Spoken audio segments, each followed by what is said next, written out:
युद्धखंड। ब्रह्मा जी से महादेव शंकर के विवाह, कुमार की उत्पत्ति और गणेश जी के विवाह आदि के विषय में जानने के बाद नारद जी ने कहा, हे भगवान, आपने मेरे मन को संतोष देने वाले शिव के चरित्र को सुनाया। अब मैं शिव जी के द्वारा किए गए उन युद्धों का वर्णन सुनना चाहता हूं जिनके द्वारा महाभाग शंकर ने दुष्ट दानवों का दलन किया। नारद जी के इस प्रश्न को सुनकर ब्रह्मा जी ने कहा कि बहुत समय पहले सनत कुमार जी से व्यास जी ने भी यही प्रश्न पूछा था। उस समय सनत कुमार जी ने जो कुछ भी व्यास जी को बताया वह सारा वृत्तांत मैं तुम्हें सुनाता हूं। सनत कुमार जी बोले कि हे व्यास जी, तारकासुर के 3 तारकाक्ष, विद्युन्माली तथा कमलाक्ष नाम के पुत्र हुए थे। वे अत्यंत तेजस्वी और शक्तिशाली थे, किंतु उनका सबसे बड़ा दोष यह था कि वे देवताओं के द्वेषी थे। यद्यपि उनमें संयम और सत्यवादिता की कमी नहीं थी। जब स्कंद के द्वारा तारक के मारे जाने की पुष्टि उन तीनों पुत्रों को हो गई, तब उन्होंने पर्वत की गुफा में रहकर बहुत समय तक कठोर तप किया। इससे प्रसन्न होकर ब्रह्मा जी उनके सामने प्रकट हुए और उन्हें वर मांगने के लिए कहा। तारकासुर के तीनों पुत्रों ने ब्रह्मा जी से जरा व्याधि से छुटकारा और अमृतत्व का वरदान मांगा। ब्रह्मा जी ने उन्हें समझाया कि वह वरदान उन्हें नहीं मिल सकता, वे कोई और वर मांगे। यह सुनकर उन्होंने ब्रह्मा जी से ऐसे 3 पुरों की मांग की जो अजेय, दुर्भेद्य और सब प्रकार से साधन संपन्न हों, और उन्होंने यह भी मांगा कि वे तीनों देवों और दानवों के द्वारा अवध्य हों। उनकी यह बात सुनकर ब्रह्मा जी ने उन्हें वरदान दिया कि वे शिवजी के अतिरिक्त और किसी भी देव दानव द्वारा नहीं मारे जाएंगे। इसके साथ ब्रह्मा जी ने उन्हें उन 3 अत्यंत समृद्ध नगरियों का अधिपति होने का वरदान दे दिया। ब्रह्मा जी की आज्ञा से मय दानव ने आकाश में सबसे बड़े लड़के के लिए सोने का, बीच वाले लड़के के लिए स्वर्ग में चांदी का और छोटे लड़के के लिए पृथ्वी पर लोहे के नगर का निर्माण किया। तीनों अत्यंत बलशाली थे। तारकासुर के पुत्र अपने अपने पुरों में जाकर रहने लगे, लेकिन उन तीनों को इस बात का ज्ञान था कि ये देवों और दानवों के द्वारा अवध्य हैं। अतः बहुत जल्दी ही इनके मन में अपनी शक्ति का गर्व पैदा हो गया, जिससे ये धीरे धीरे उद्धत होने लगे। ये तीनों भाई त्रिलोकी को पीड़ित करने लगे, और जब देवलोक के निवासी इनसे बहुत अधिक संतप्त हुए, तब और कोई मार्ग न देखकर ब्रह्मा जी के पास गए और उनसे अपने कष्टों का वर्णन किया। ब्रह्मा जी ने देवताओं को बताया कि ये तीनों असुर शिवजी के प्रसन्न होने के बाद ही मारे जा सकते हैं। शिवजी के अतिरिक्त कोई इनका विनाश नहीं कर सकता। ब्रह्मा जी का परामर्श पाने के बाद देवता भगवान शंकर की सेवा में उपस्थित हुए और उनकी पूजा स्तुति की। भगवान शंकर के पूछने पर उन्होंने अपना कष्ट बताया। इसके उत्तर में शिवजी ने कहा कि वे समय की प्रतीक्षा करें, समय आने पर सब कुछ ठीक होगा।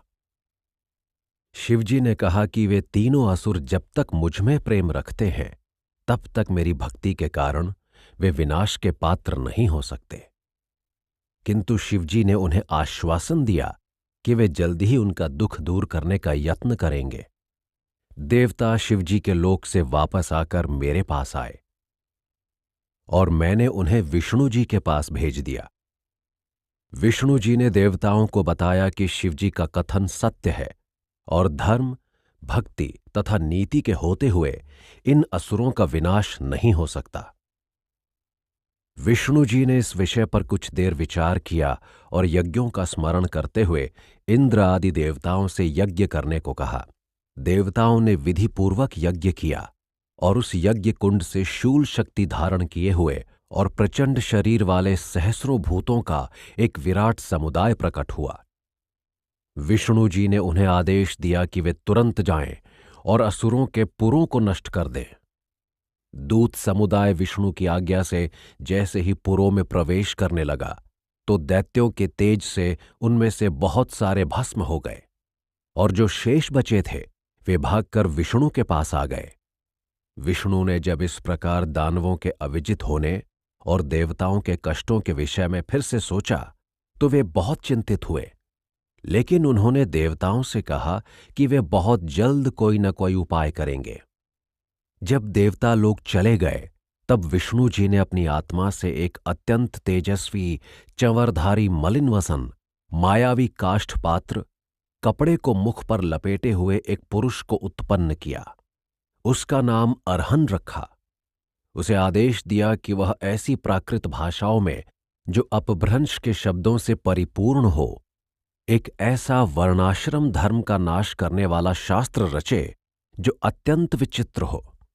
विष्णु जी ने स्वयं अपनी माया को आदेश दिया कि वह अरहन का इस काम में सहयोग करे। विष्णु जी ने इस बात का आदेश भी दिया कि यह नया रचा हुआ शास्त्र असुरों के तीनों पुरों में प्रचारित हो, जिससे असुर लोग पथ से विमुख हो जाएं और धर्म भ्रष्ट हों। इस प्रकार विष्णु ने त्रिपुरधारी राजा और जनता को धर्म विमुख करने का उपाय निकाला। विष्णु जी की आज्ञा से अरहन ने अत्यंत पाखंड से भरे हुए शास्त्र की रचना की और साथ ही अपने अनेक शिष्यों को पैदा करके उन्हें इस शास्त्र के प्रचार के लिए त्रिपुरों में भेज दिया।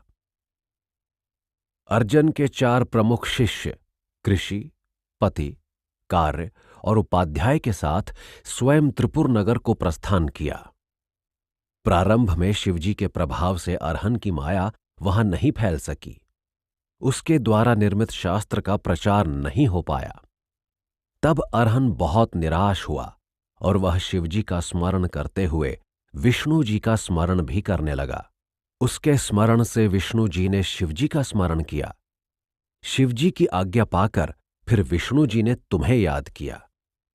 तुमने त्रिपुरपति के पास जाकर इस नए धर्म की प्रशंसा की और उससे यह भी कहा कि तुम स्वयं इस धर्म में दीक्षित हो, और उसे आदेश दिया कि वह अपनी प्रजाओं के साथ इस धर्म को अपनाए।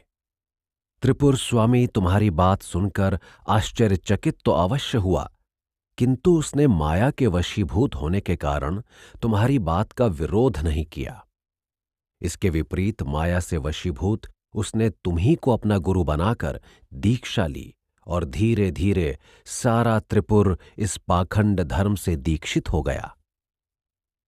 सनत कुमार जी ने व्यास जी को आगे बताया कि हे व्यास जी, अरहन ने अपने धर्म का चारों तरफ प्रचार किया और अपनी महत्ता तथा अपने ज्ञान की विशिष्टता बताना प्रारंभ किया। उसने लोगों से यह कहा कि मेरा यह ज्ञान अनादि और अनंत है तथा वेदों का सार है। मुंडी ने बताया कि आत्मा से लेकर स्तंभ तक सभी देह के बंधनों में आत्मा ही ईश्वर है। यहां तक कि ब्रह्मा, विष्णु और महेश सब नश्वर हैं और सभी शरीरधारी समान हैं। अहिंसा परम धर्म है और जीव हिंसा पाप है। स्वतंत्रता ही मोक्ष है और इच्छित भोजन को पा लेना ही सबसे बड़ा स्वर्ग है। इस ज्ञान की दृष्टि से उत्तम दान है भयभीत को निर्भय करना। वर्ण व्यवस्था बिल्कुल व्यर्थ की वस्तु है, कल्पित और निराधार है। मानव मानव के बीच भेद करना अप्राकृतिक है। अरहन ने इस धर्म का प्रचार किया और उसने कहा कि स्वर्ग और नरक सब कुछ इसी लोक में है, इस संसार से परे कुछ भी नहीं। उसके धर्म का मूल यह है कि जिसे हम परलोक कहते हैं और जिसके लिए अनेक धार्मिक अनुष्ठान करते हैं, वह बिल्कुल व्यर्थ की वस्तु है। त्रिपुरों में अरहन के इस प्रचार से धर्म यज्ञ और तीर्थ के प्रति लोगों में उपेक्षा का भाव आ गया। धीरे धीरे दैत्यों की शक्ति, भक्ति, कीर्ति और बुद्धि समाप्त होने लगी और अपने इस आचरण से दैत्य शिवजी से विमुख हो गए। विष्णु जी के नेतृत्व में देवताओं ने शिवजी के पास जाकर त्रिपुर राजाओं और वहां के दैत्यों के अत्याचार की कहानी कही। भगवान शंकर इस राक्षस का वध करने के लिए तैयार हो गए। इसी समय पार्वती शिवजी के पास आईं और उन्हें अंतःपुर में ले गई। पार्वती के इस तरह शिव को ले जाने पर देवता लोग फिर चिंतित हुए और उन्होंने विष्णु जी से शिवजी को प्रसन्न करने के उपाय के बारे में पूछा। विष्णु जी के परामर्श देने पर सभी देवताओं ने ओम नमः शिवाय रक्षाम कुरु कुरु मंत्र का 1 करोड़ बार जाप करने के लिए कहा। शिवजी इस जाप से प्रसन्न हुए और वे अंतःपुर से बाहर आए और त्रिपुर का वध करने के लिए प्रयाण किया। वेद व्यास जी को वह सारा वृत्त सुनाते हुए सनत कुमार जी ने कहा कि हे व्यास जी, भगवान शंकर त्रिपुर के पास पहुंचे और उसे अपने बाण का लक्ष्य बनाने के लिए उद्यत किया, लेकिन बीच में गणेश जी ने बाधा उत्पन्न की और शिवजी का बाण लक्ष्यहीन रह गया। इस घटना के उपरांत सब देवताओं ने गणेश जी की पूजा की, उनका अर्चन किया और सारे विघ्न बाधाओं को दूर करने की प्रार्थना की। इसके बाद शिवजी ने आग्नेय अस्त्र से त्रिपुर का दाह करके उनके स्वामी तारकाक्ष को भस्म कर दिया। तारकाक्ष को भस्म होता हुआ देखकर देवताओं में अत्यंत प्रसन्नता छा गई और त्रिपुर के नष्ट होने के बाद सभी मुंडी वहां आए और उन्होंने विष्णु जी तथा अन्य देवों को प्रणाम किया और शिव के सामने इस बात पर खेद प्रकट किया कि उन्होंने शिव भक्ति को नष्ट करने जैसा दुष्कर्म किया। वे अपने कार्य पर पश्चाताप करने लगे। विष्णु जी ने उन लोगों से कहा कि उन्होंने यह सब कुछ विष्णु जी की इच्छा से किया है और इस कर्म में देवताओं का भला हुआ है, अतः उन्हें किसी दुर्गति का सामना नहीं करना पड़ेगा। इसके बाद मुंडी विष्णु जी की आज्ञा लेकर अपनी मरुभूमि में चले गए और देवता प्रसन्न होकर शिवजी से अनुमति ले अपने अपने धाम को चले गए। व्यास जी ने सनत कुमार जी से शंकर के द्वारा दिए गए जलंधर वध का वृत्तांत सुनाने के लिए निवेदन किया। इस वृत्तांत को सुनाते हुए सनत कुमार जी ने कहा कि बहुत पुराने समय की बात है। एक समय देवराज इंद्र गुरुवर बृहस्पति के साथ भगवान शंकर के दर्शन करने के लिए कैलाश पर्वत पर आए। शंकर जी ने उनकी परीक्षा लेने के लिए अपने आप को छिपा लिया और एक स्थान पर एक जटाजूटधारी बाबा का वेश बनाकर बैठ गए। देवराज इंद्र ने बाबा से भगवान शंकर का पता पूछा तो बाबा ने कोई उत्तर नहीं दिया। इंद्र अपने ऐश्वर्य में उन्मत्त थे, इसलिए उन्होंने सोचा कि इस बाबा ने उनके प्रश्न का उत्तर ना देकर उनकी अवमानना की है। इस अपमान का बदला लेने के लिए और उसे दंड देने के लिए इंद्र ने बाबा पर प्रहार किया, किंतु शिवजी की महिमा से उनके शस्त्रों की धार कुंठित हो गई। बाबा के रूप में बैठे हुए भगवान शंकर के नेत्रों से क्रोध की अग्नि निकलने लगी। जब बृहस्पति ने देखा तो उन्हें पहचान लिया और भगवान शंकर की प्रार्थना करने लगे कि वे इंद्र के अपराध को क्षमा कर दें। भगवान शिवजी बृहस्पति की स्तुति से प्रसन्न होकर इंद्र को क्षमा करते हुए उठ गए, लेकिन उन्होंने अपने मस्तक के नेत्र से निकले हुए तेज को अपने हाथ में लेकर क्षीर समुद्र में फेंक दिया। एक क्षण के बाद ही इस तेज ने एक बालक का रूप धारण कर लिया और गंगा सागर के संगम पर ऊंचे स्वर में रोने लगा। उसके रोने को सुनकर लोकपाल बहुत चिंतित हुए और उनके निवेदन करने पर ब्रह्मा जी उस बालक के पास आए।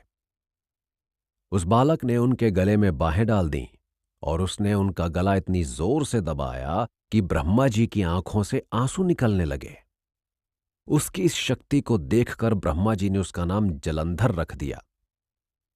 ब्रह्मा जी ने उसके भविष्य फल को देखा तो अनुमान लगाया कि ये बालक दैत्यों का अधिपति, प्रबल पराक्रमी, सबको जीतने वाला और शिवजी के अतिरिक्त और किसी के द्वारा अवध्य होगा।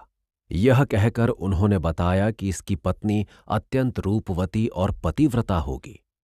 समुद्र ने ब्रह्मा जी के द्वारा उस बालक का तेजस्विता से परिपूर्ण भविष्य जानकर उसका पालन पोषण किया और जब वह युवक हो गया तो उसका विवाह कालनेमी की लड़की वृंदा से करा दिया। शुक्राचार्य ने जब जलंधर की शक्ति और साहस को देखा तो उन्होंने इसे दैत्यों का अधिपति बना दिया। इस प्रकार जलंधर का नित्य प्रति उत्थान होता रहा। एक समय शुक्राचार्य जलंधर की सभा में गए।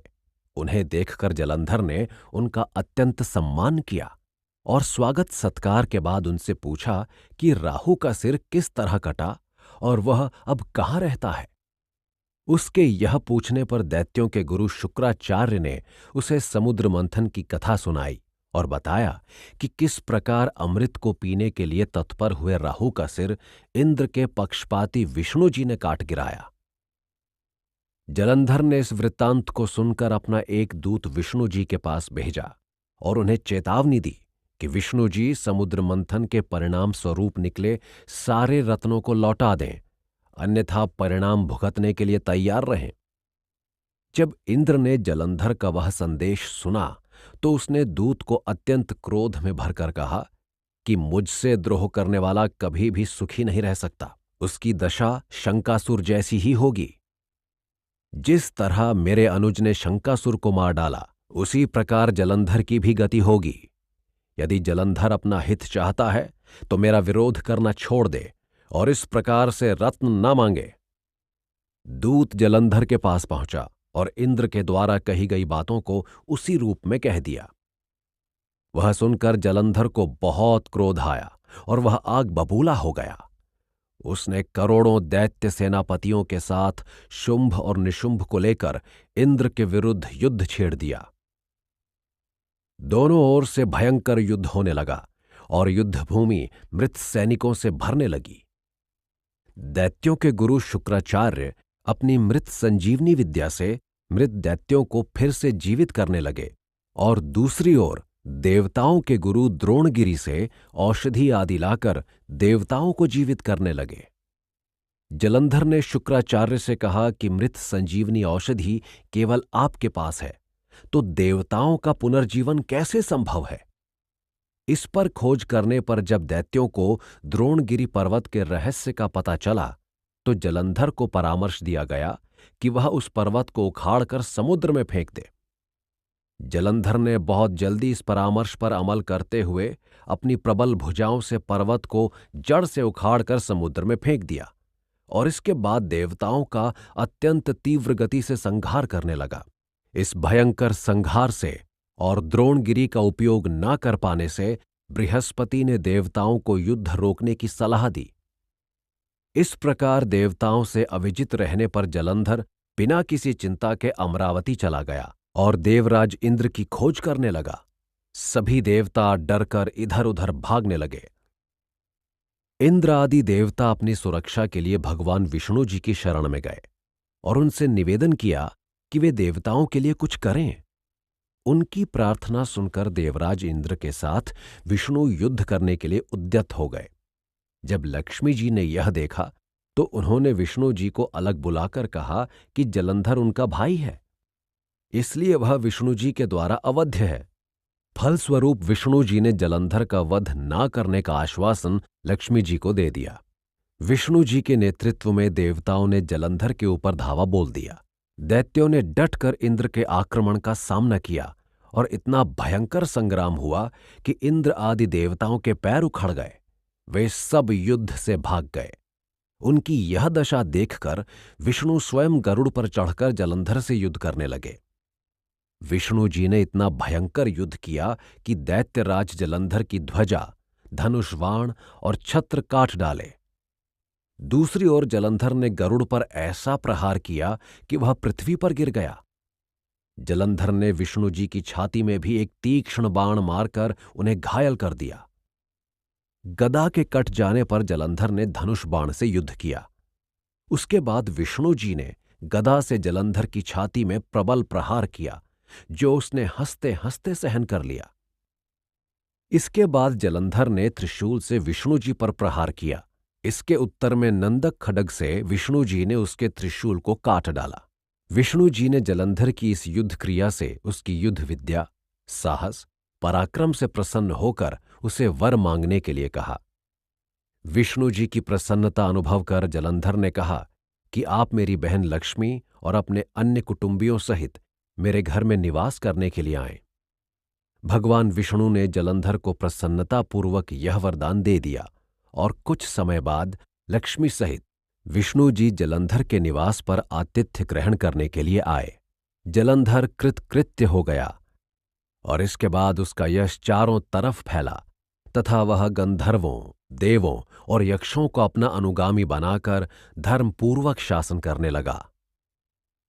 सनत कुमार जी बोले कि हे मुनीश्वर, जब देवताओं ने यह देखा कि जलंधर सुखपूर्वक धर्म के अनुसार शासन कर रहा है और शिवजी के प्रति उसकी पूरी निष्ठा है, तो वे अत्यंत चिंतित हो गए। उन्होंने शिवजी का स्मरण किया और उन्हें प्रसन्न किया।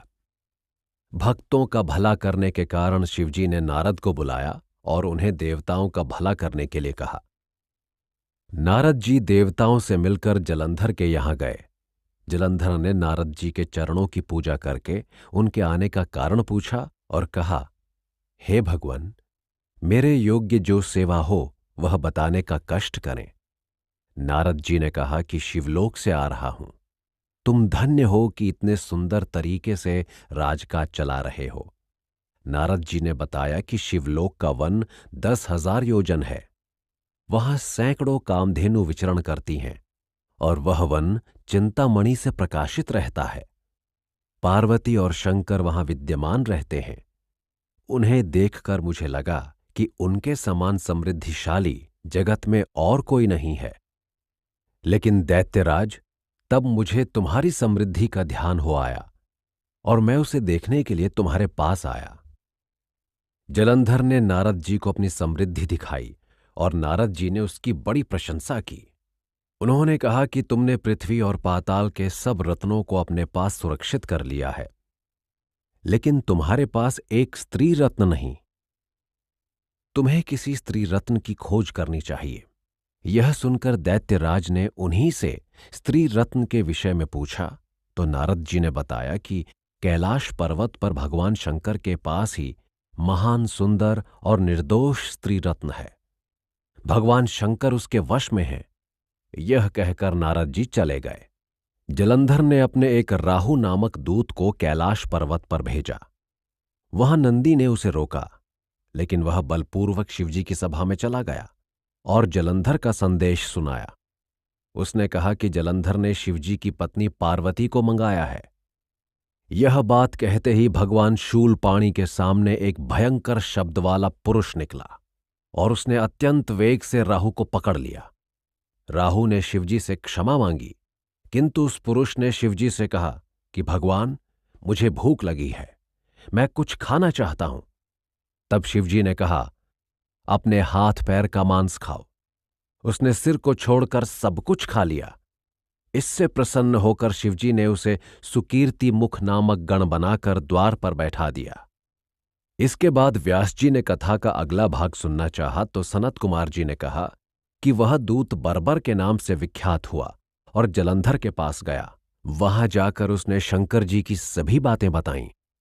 यह सुनकर जलंधर ने सेना को सजने की आज्ञा दी। कालनेमी और शुंभ निकुंभ आदि अनेक दैत्य तैयार हो गए। सभी दिशाओं से करोड़ों दैत्यों ने प्रयाण किया, लेकिन चलते समय जलंधर का मुकुट खिसक गया तथा अनेक तरह के अपशकुन भी हुए। दूसरी ओर शिवजी को सारा समाचार मिला और उन्होंने यह भी देवताओं से सुना कि विष्णु जी लक्ष्मी सहित जलंधर के यहां निवास कर रहे हैं। इसके बाद देवता भी वहीं रह रहे हैं। इसके उपरांत शिवजी ने विष्णु जी को बुलाकर जलंधर को न मारने का कारण पूछा और उसके यहां निवास करने के विषय में भी पूछा। इस पर विष्णु जी ने उत्तर दिया कि जलंधर आपके अंश से उत्पन्न हुआ है और लक्ष्मी का भाई है, इस कारण मैंने उसे नहीं मारा, वह अजेय भी है। इसके उत्तर में शिवजी ने जलंधर को मारने की बात कही।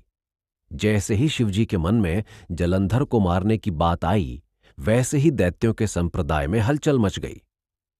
कैलाश के समीप भीषण युद्ध होने लगा। भयंकर युद्ध से पृथ्वी कांपने लगी। शुक्राचार्य मृत संजीवनी से दैत्यों को जीवित करने लगे।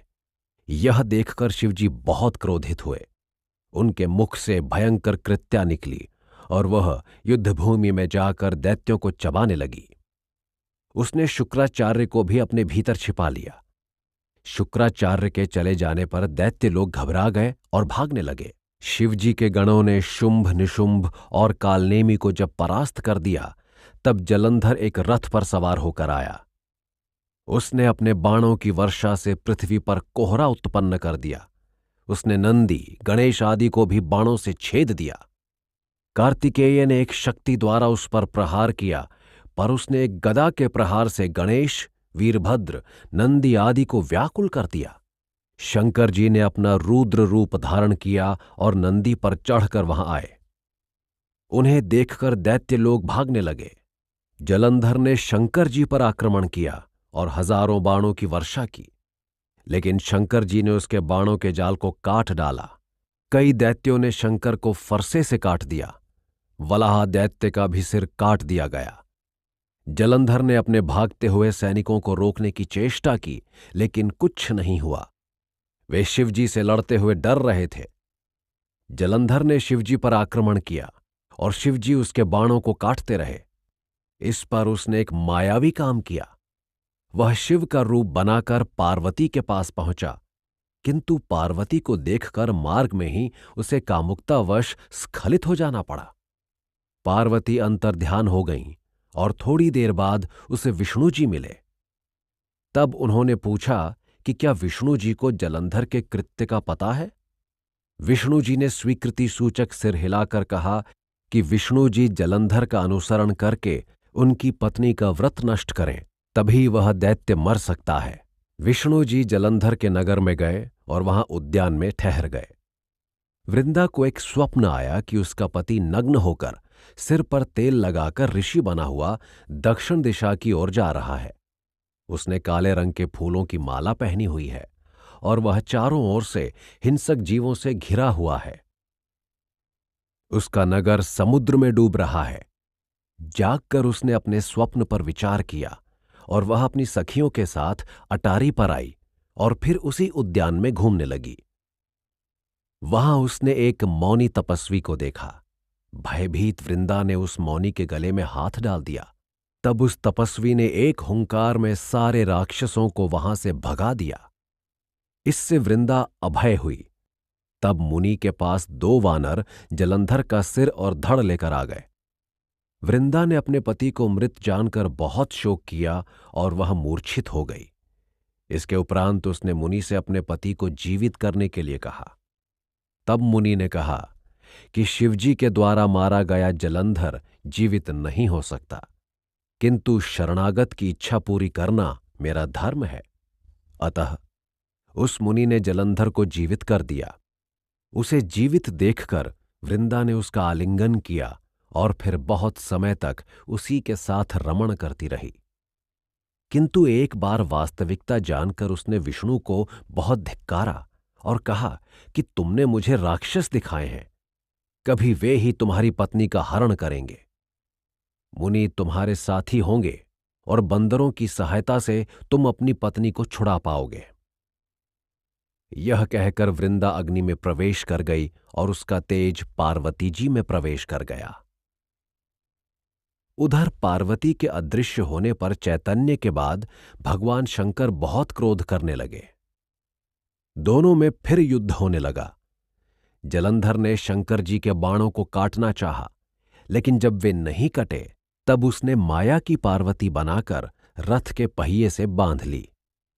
भगवान शंकर अपनी प्रिय पत्नी का यह हाल देखकर दुखी हो गए और उन्होंने रुद्र रूप धारण किया। सारे दैत्य उनका वह रूप देखकर भाग खड़े हुए। शिवजी ने उन्हें धिक्कारा और कहा कि मैं भागते हुए को नहीं मारता, लेकिन पार्वती तुम्हें नहीं छोड़ेगी। और यह कहकर शिवजी ने चरणांगुष्ठ से बनाए हुए सुदर्शन चक्र से जलंधर का सिर काट डाला। शिवजी की आज्ञा से उसके बहे हुए रक्त से रौरव नरक में कुंड बन गया। जलंधर का तेज उससे निकलकर शिवजी में समा गया। इसके बाद सारे देवता शिवजी के चरणों में मौन होकर अपनी प्रार्थना समर्पित करते हुए उनका ध्यान करने लगे। शिवजी अंतर्ध्यान हो गए। इस वृत्तांत के बाद ब्रह्मा जी ने नारद जी से कहा कि जब सब देवता स्तुति करके मौन हो गए, तब शंकर जी ने कहा कि जलंधर मेरा ही अंश था, यह मेरी ही लीला थी। सबको इससे प्रसन्नता हुई। भगवान शंकर ने विष्णु जी का वह चरित्र भी कहा जिस तरह वृंदा को मोहित किया और वह अग्नि में प्रविष्ट हो गई थी। शंकर जी ने विस्तार से समझाते हुए कहा कि यह माया ही सर्वेश्वरी है और यह चराचर जगत उसके अधीन है। विष्णु जी इस माया के कारण ही कामवश होकर वृंदा पर मोहित हुए हैं। महादेवी उमा त्रिदेवों की जननी हैं और उससे परे हैं। अतः विष्णु जी के मोह को दूर करने के लिए पार्वती की शरण में जाइए। तब सारे देवता उमा के पास गए और उनसे प्रार्थना करने लगे। आकाशवाणी के द्वारा उन्हें पता चला कि उमा ही 3 गुणों में विभक्त होकर सब जगह स्थित हैं। वह सत्य गुण से गौरा, रजोगुण से लक्ष्मी और तमोगुण से ज्योति रूपा है। अतः सभी लोग मेरी शक्तियों के पास जाओ, वे सबके मनोरथ को पूरा करेंगी। तब देवताओं ने गौरी, लक्ष्मी और सरस्वती का स्मरण करके उनकी पूजा की और वे देवियां वहां प्रकट हुईं।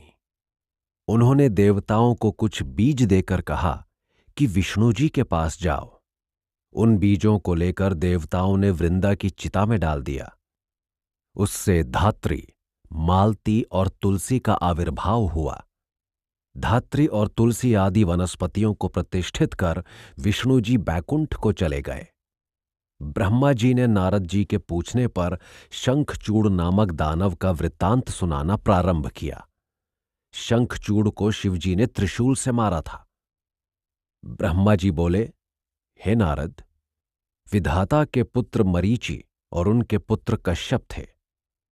दक्ष ने कश्यप को 13 कन्याएं प्रदान की थीं। कश्यप जी की उन पत्नियों में एक का नाम दनु था। वह अत्यंत रूपवती और तपस्विनी थी। उसके भी बहुत सारे पुत्र हुए। उनमें विप्रचित्त नाम का एक पराक्रमी पुत्र हुआ। उसके भी दंभमान नाम का पुत्र हुआ। वह विष्णु भक्त था। उसके आगे कोई संतान न हुई। तब उसने शुक्राचार्य से दीक्षा लेकर 1 वर्ष तक पुष्कर में तप किया। उसके तप से देवता बहुत चिंतित हुए और ब्रह्मा जी को लेकर विष्णु जी के पास गए। उन्होंने कहा कि मेरा भक्त दंभ पुत्र के लिए तप कर रहा है, किंतु मैं उसे तप के फल से निवृत्त कर दूंगा। देवताओं से यह कहकर विष्णु जी पुष्कर गए और उन्होंने कहा कि कोई वरदान मांगो। दंभ ने वरदान मांगा कि मेरा पुत्र महापराक्रमी और विश्व विजेता हो। समय पर उसकी पत्नी के गर्भ में कृष्ण का परम मित्र सुदामा आया। इसे पहले ही राधा जी ने श्राप दिया था। पुत्र उत्पत्ति के बाद उसका नाम शंखचूड़ रख दिया गया। उसकी बाल लीलाओं से माता पिता अत्यंत प्रसन्न हुए। शंखचूड़ ने भी पुष्कर में कठिन तप किया और उसके तप से प्रसन्न होकर जब ब्रह्मा जी वरदान देने आए तो उसने अपने को देवताओं से अविजित रहने का वरदान मांगा। ब्रह्मा जी ने तथास्तु कहकर उसे श्री कृष्ण का अक्षय कवच दे दिया और कहा कि तू बद्रिकाश्रम में चला जा। वहां तुलसी तपस्या कर रही है, उससे विवाह कर ले। उधर स्वयं ब्रह्मा जी ने बद्रिकाश्रम में पहुंचकर उन दोनों का गंधर्व रीति से विवाह कराया। तब वह अनेक सुंदर स्थानों पर जाकर तुलसी के साथ रमण करने लगे। विवाह के बाद तुलसी के साथ शंखचूड़ अपने घर आया। शुक्राचार्य ने उसे बहुत सारे आशीर्वाद दिए और देवता तथा दानवों का स्वाभाविक वैर समझाकर दानव अध्यक्ष पद पर अभिषेक कर दिया। वह दानवों की भारी सेना लेकर इंद्र से लड़ने चला। देवसेना उसके आगे टिक न सकी। देवता गुफाओं और कंदराओं में छिप गए। उसने अनेक देवताओं का हरण कर लिया तथा स्वयं इंद्र बन गया। सूर्य, चंद्र आदि सब उसके वश में हो गए। जब देवता बहुत दुखी हुए तो अपनी पराजय का वृत्तांत सुनाने ब्रह्मा जी के पास गए। ब्रह्मा जी उन्हें विष्णु जी के पास ले गए। विष्णु जी ने कहा कि शंखचूड़ पूर्व जन्म का मेरा मित्र है, पर आप चिंता न करें, मैं शिवजी से परामर्श करूंगा। यह कहकर विष्णु जी देवताओं के साथ शिवलोक में गए। उस समय शिवजी के चारों तरफ गण बैठे थे। पार्वती जी उनके साथ रत्नमय सिंहासन पर विराजमान थीं और गीत नृत्य आदि हो रहे थे। अवसर मिलने पर देवताओं ने उनकी प्रार्थना की और शंखचूड़ के विषय में बताया। शिवजी बोले कि मैं शंखचूड़ को जानता हूं। वह राधा के श्राप के कारण राक्षस हुआ है। वैसे वह श्री कृष्ण का मित्र है। उसी समय राधा सहित श्री कृष्ण वहां आए और उन्होंने शिवजी की वंदना की। शिवजी ने शंखचूड़ को मारने का वचन दे दिया। भगवान शंकर ने इसके बाद गंधर्वराज चित्ररथ को शंखचूड़ के पास भेजा। वहां पहुंचकर चित्ररथ ने अपना परिचय दिया और कहा कि या तो तुम देवताओं को संपूर्ण अधिकार दे दो या मेरे साथ युद्ध करो। उसने यह भी बताया कि ऐसा वह शंकर जी के आदेश से कह रहा है। इसके उत्तर में शंखचूड़ ने कहा कि यह धरती वीरभोग्य है, मैं वीर हूं और शंकर जी से युद्ध करूंगा। मैं कल ही रुद्रलोक की यात्रा करूंगा और युद्ध के लिए तैयार होकर आऊंगा। शंखचूड़ का यह संदेश सुनकर शिवजी बहुत क्रोधित हुए और उन्होंने वीरभद्र तथा भद्रकाली आदि को बुलाकर शंखचूड़ को मारने की आज्ञा दे दी और स्वयं भी देवताओं के साथ चल दिए। उनके साथ 8 वसु, 8 भैरव, रुद्र, सूर्य, अग्नि, चंद्रमा, कुबेर, यम आदि सभी चल दिए। काली भी उनके साथ थी और उसकी जीभ 1 योजन तक लपलपा रही थी। वह हाथ में खप्पर लिए हुए थी। उसके साथ 3 करोड़ योगिनी और 3 करोड़ डाकिनी थीं। दूसरी ओर शंखचूड़ ने अपने अंतःपुर में आकर अपनी पत्नी तुलसी से सारा वृतांत सुनाया और उसने प्रातःकाल से प्रारंभ किए जाने वाले युद्ध के विषय में भी कहा। दोनों स्त्री पुरुष रात भर बात करते रहे और सुख तथा आनंद अनुभव करते रहे। प्रातःकाल शंखचूड़ ने अपने पुत्र को राज्य सौंपा और उसे तुलसी के अधीन किया। तब अपनी सेना तैयार कराई और युद्ध के लिए चल दिया। उसने पुष्पभद्रा नदी के किनारे अपना डेरा डाला और शिवजी की सेना का अनुमान लगाया। शिवजी ने शंखचूड़ के दूत से कहा कि तुम अपने स्वामी से कहो कि वह देवताओं से वैर त्याग कर उनसे संधि कर ले, उनका राज्य उन्हें दे दे। प्राणियों का इस प्रकार विरोध उचित नहीं होता। तुम कश्यप की संतान हो। तब दूत ने कहा कि हे प्रभु, आप जो कुछ भी कह रहे हैं सत्य है, पर सारे दोष असुरों के नहीं हैं। आप देवताओं के पक्षपाती हैं, आपको ऐसा नहीं करना चाहिए। तब शंकर ने कहा कि मैं भक्तों के अधीन हूं और देवताओं का कार्य करने के लिए मुझे युद्ध करने में भी कोई आपत्ति नहीं होगी। अपने दूत की बात सुनकर शंखचूड़ ने युद्ध करने को ही श्रेयस्कर समझा। उसने अपने वीरों को युद्ध की आज्ञा दे दी। दूसरी ओर भगवान शंकर ने भी अपनी सेना को युद्ध करने के लिए प्रेरणा दी। दोनों ओर से रण के बाजे बजने लगे और दोनों पक्षों के वीर मार काट मचाने लगे। महेंद्र का वृषपर्वा से और विष्णु का दंभ से, कालका का कलासुर से तथा अन्य लोगों से युद्ध होने लगा। कालांबिक के साथ वरुण युद्ध करने लगे। इस युद्ध के प्रारंभिक क्षणों में देवता लोग पराजित होने लगे और इधर उधर भागने लगे। तब भगवान शंकर जी क्रोधित होकर युद्ध करने लगे। महादेवी काली भी अलग अलग दैत्यों का नाश करने लगी और लाखों हाथी और दानवों को चबाने लगी। अपनी सेना की दुर्दशा देखकर शंखचूड़ स्वयं युद्ध के लिए तत्पर हो गया। उसने चारों ओर माया फैला दी। सारी रणभूमि में अंधकार छा गया। इसके बाद स्कंद भयानक रूप से युद्ध करने लगे। उन्होंने अपने माता पिता का ध्यान कर उसके रथ को काट डाला, लेकिन दानवराज ने उन्हें अपनी शक्ति के प्रहार से गिरा दिया। शिवजी ने फिर उन्हें जीवन दे दिया और वे फिर से युद्ध करने लगे। देवी ने भयानक सिंहनाद किया, जिससे अनेक दानव मूर्छित होकर गिर पड़े। काली विकराल रूप धारण करके दैत्यों का रक्त पीने लगी। शंखचूड़ ने स्वयं काली के साथ युद्ध किया। तब काली ने भयंकर बाणों की वर्षा की। जब काली ने नारायण शास्त्र चलाया तो शंखचूड़ ने रथ से उतरकर शस्त्र को प्रणाम किया, जिससे वह अपने आप शांत हो गया। देवी के द्वारा ब्रह्मास्त्र का प्रयोग करने पर भी दानवराज उससे बच गया। तब देवी चारों तरफ विकराल रूप धारण करके रक्तपान करने लगी। दानव भयभीत होकर भागने लगे। काली ने पाशुपत अस्त्र का प्रयोग किया, किंतु आकाशवाणी के द्वारा रोक दिया गया, क्योंकि शंखचूड़ की मृत्यु उस अस्त्र से नहीं लिखी थी। यह सारा वृत्तांत शिवजी से निवेदित किया गया। आकाशवाणी के अनुसार शंखचूड़ का वध शिवजी ही कर सकते थे। शिवजी अपने बैल पर चढ़कर युद्धभूमि में गए। शंखचूड़ ने उन्हें देखा तो विमान से उतरकर उन्हें प्रणाम किया और उनसे युद्ध करने लगा। उसने 100 वर्षों तक शिवजी के साथ युद्ध किया। शिवजी के द्वारा अपनी सेना का भयंकर नाश होता हुआ देखकर दानवराज को बहुत क्रोध आया और उसने बादलों की तरह भगवान शंकर पर बाणों की वर्षा करनी शुरू कर दी। वह अदृश्य होकर भय दिखाने लगा। शिवजी ने उसकी सारी माया नष्ट कर दी। उसे मारने के लिए अपना त्रिशूल उठाया, लेकिन आकाशवाणी ने उन्हें रोक दिया। उसने कहा कि आप वेद की मर्यादा का उल्लंघन न करें। जब तक शंखचूड़ के पास विष्णु का कवच और पतिव्रता स्त्री है, तब तक इसकी मृत्यु नहीं। तब शिवजी की आज्ञा से विष्णु ब्राह्मण का वेश बनाकर शंखचूड़ के पास गए और उससे उनका कवच मांगा। फिर उन्होंने वह कवच पहना और उसका रूप धरकर उसकी पत्नी तुलसी के पास गए।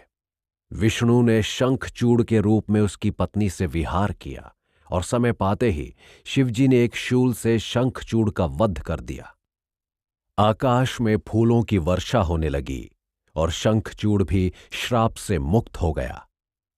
उसकी हड्डियों से एक विशेष प्रकार की जाति पैदा हुई। इसके बाद ब्रह्मा जी ने अगला वृत्तांत सुनाते हुए कहा, शंखचूड़ का रूप धारण किए हुए विष्णु जब पत्नी तुलसी के पास पहुंचे तो उसने उन्हें अपना पति जानकर आसन पर बिठाया और कटाक्ष करते हुए युद्ध का समाचार पूछा तो शंखचूड़ बने विष्णु ने बताया कि उनमें संधि हो गई है और शिवजी भी अपने धाम को लौट गए हैं। लेकिन एक बार विहार करते हुए तुलसी को वास्तविकता का ज्ञान हो गया और वह उन्हें श्राप देने के लिए तैयार हो गई। श्राप के भय से विष्णु अपने प्रकृत रूप में आ गए। यह देखकर तुलसी ने उनसे कहा कि हे विष्णु, तुम में तनिक भी दया नहीं है। तुम्हारा मन पत्थर की तरह है। तुमने छल पूर्वक अपने भक्त का वध कराया है और मेरा पतिव्रत भंग किया है। वह विलाप करने लगी। उसका विलाप सुनकर विष्णु जी ने शिव का स्मरण किया। शिवजी ने वहां पहुंचकर तुलसी को संसार की नश्वरता समझाई और कहा कि तुम तुलसी नामक वनस्पति बनोगी और दिव्य रूप धारण करके तुम हरि के साथ विहार करोगी।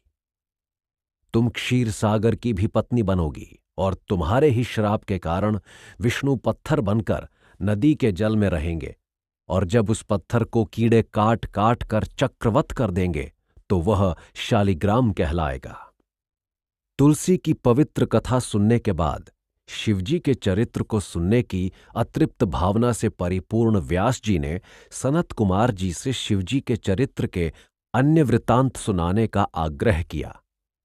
उनकी जिज्ञासा को जानकर सनत कुमार जी ने हिरण्याक्ष वध की कथा सुनाई। वे बोले, बहुत पुराने समय की बात है। मंदराचल पर्वत पर शिवजी पार्वती के साथ विहार कर रहे थे। पार्वती ने अपने सोने जैसे हाथों से शिवजी के नेत्र एक क्षण के लिए बंद कर लिए तो चारों ओर अंधकार छा गया और भगवान शंकर का स्पर्श करने से पार्वती के दोनों हाथों से मध्य जल प्रवाहित होने लगा। उस जल से एक विकराल काले रंग का कुरूप और भय पैदा करने वाला तथा अंधा मनुष्य उत्पन्न होकर नृत्य करने लगा। पार्वती जी के पूछने पर शंकर जी ने अपने नेत्र बंद करने का यह फल बताया। उन्होंने यह भी कहा कि तुम्हारे हाथों में लगे मेरे माथे के पसीने से उत्पन्न यह बालक तुम्हारी संतान है, अतः तुम ही इसके पालन पोषण का प्रबंध करो। यह सुनकर पार्वती जी ने उसके पालन का प्रबंध किया।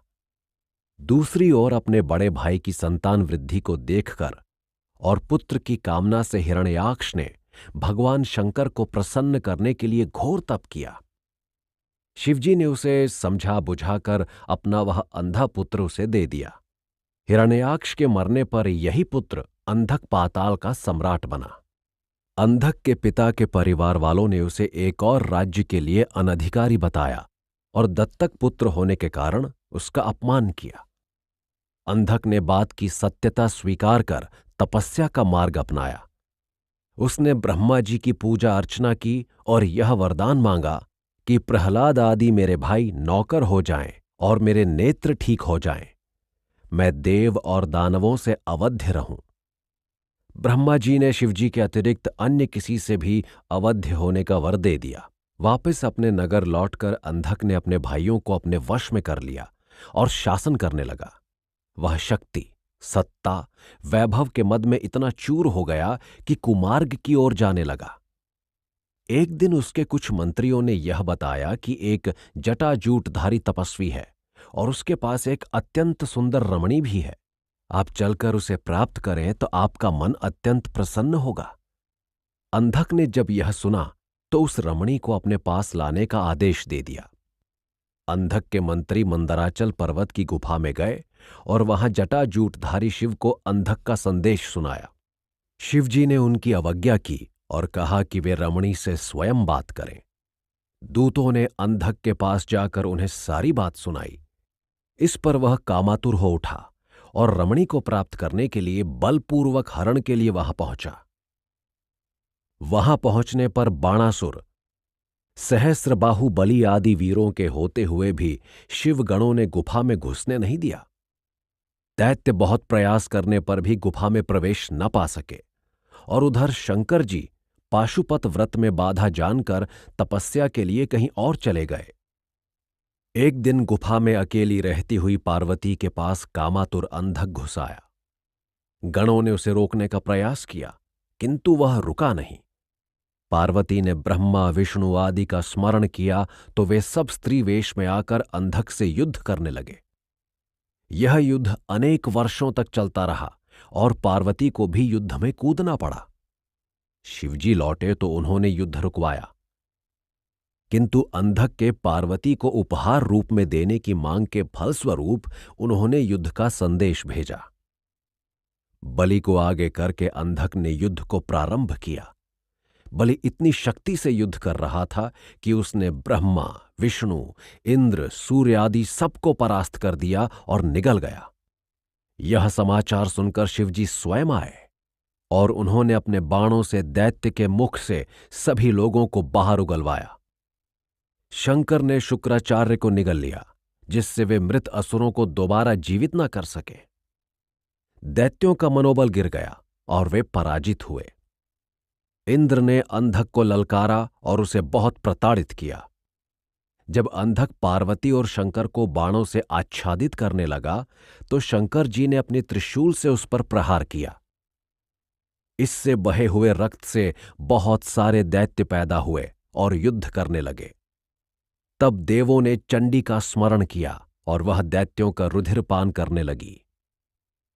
अंत में शिवजी ने अंधक का सिर त्रिशूल से काट डाला।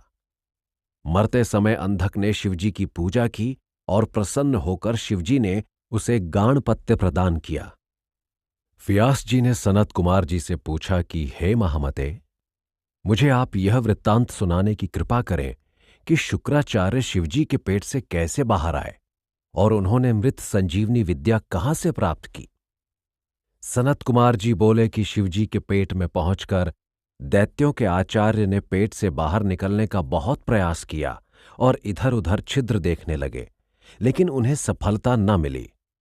तब उन्होंने शिवजी के द्वारा बताए गए एक मंत्र का जाप शुरू किया। ओम नमस्ते देवेशाय सुरासुर नमस्कृताय भूतम भव्य महादेवाय हरित पिंगल लोचनाय।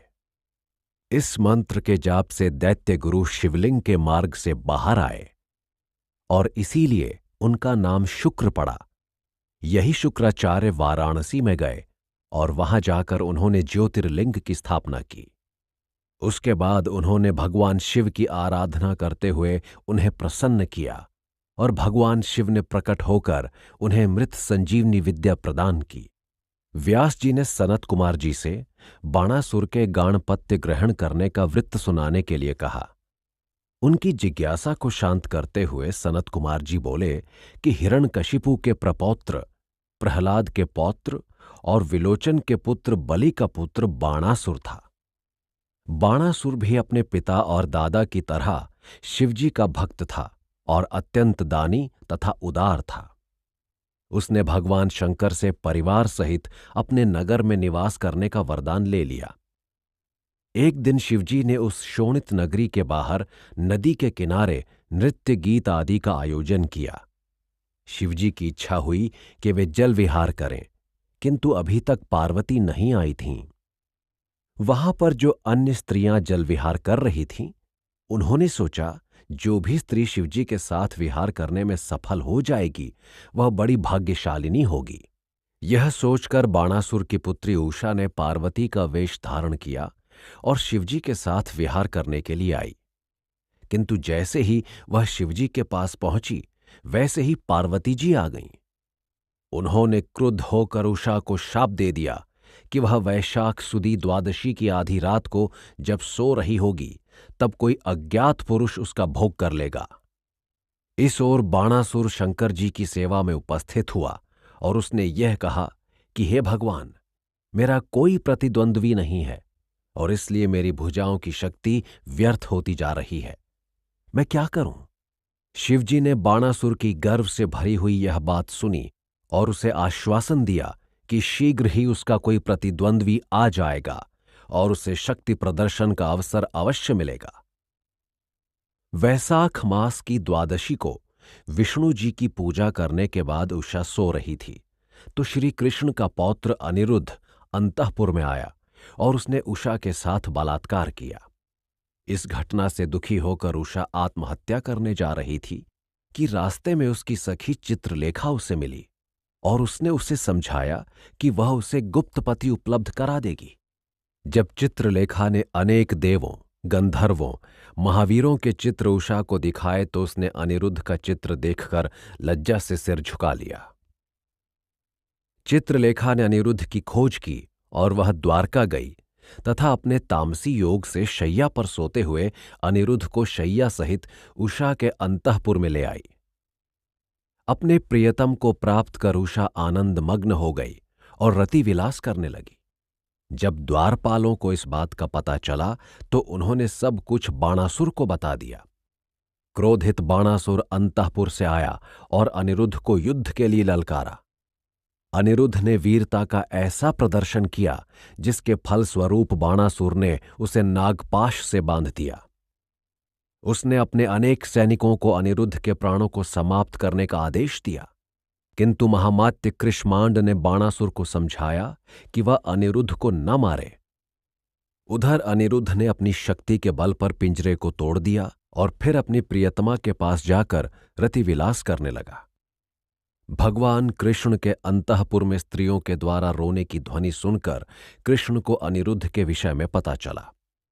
खोज कराने पर जब स्थान का पता चला तो प्रद्युम्न, शांभ, नंद, उपनंद, बलभद्र आदि यादवों को लेकर बाणासुर के नगर को घेर लिया। जब बाणासुर ने देखा कि वह श्री कृष्ण द्वारा 12 अक्षौहिणी सेना से घिर गया है तो युद्ध करने लगा। रुद्र भी बाणासुर की सहायता के लिए आए।